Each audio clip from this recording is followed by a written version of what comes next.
Il y a environ 2000 ans, Jésus est venu dans ce monde en laissant toute sa gloire et son trône du ciel afin de sauver toute l'humanité. Cependant, à l'époque, de nombreux Israélites qui prétendaient croire en Dieu et croire à la venue du Messie n'ont pas accueilli Jésus lorsqu'il est venu dans ce monde. Contrairement à leurs attentes, sa vie ne semblait pas digne d'être louée et respectée.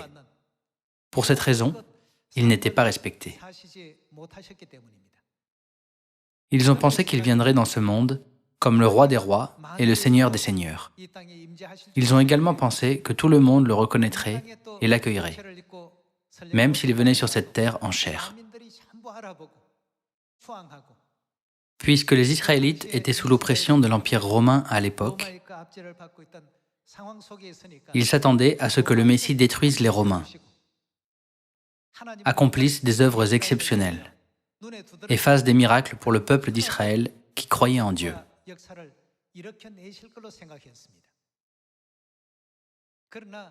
Cependant, le Christ est apparu d'une manière complètement contraire à leurs attentes.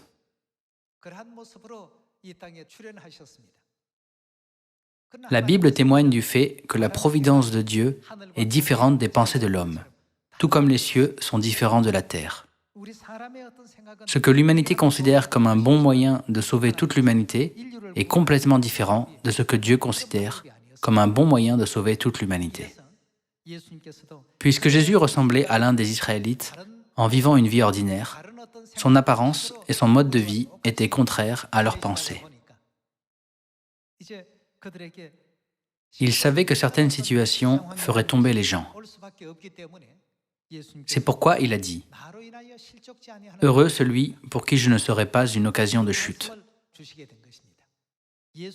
Jésus a vécu sa vie de la même manière que nous vivons notre vie.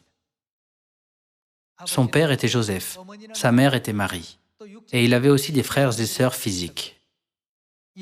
Puisque c'était sa vie environnante, beaucoup de gens ont pensé « Comment cet homme peut-il être Dieu ? Comment quelqu'un de Galilée peut-il devenir un prophète ?» Les Israélites ne considéraient même pas Jésus au niveau d'un prophète.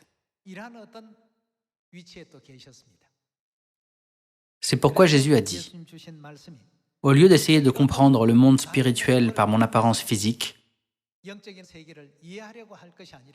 vous devez me regarder avec les yeux spirituels de la foi. Puis, vous comprendrez pourquoi je fais toutes ces œuvres. » Jésus est entré dans Jérusalem en montant sur un ânon.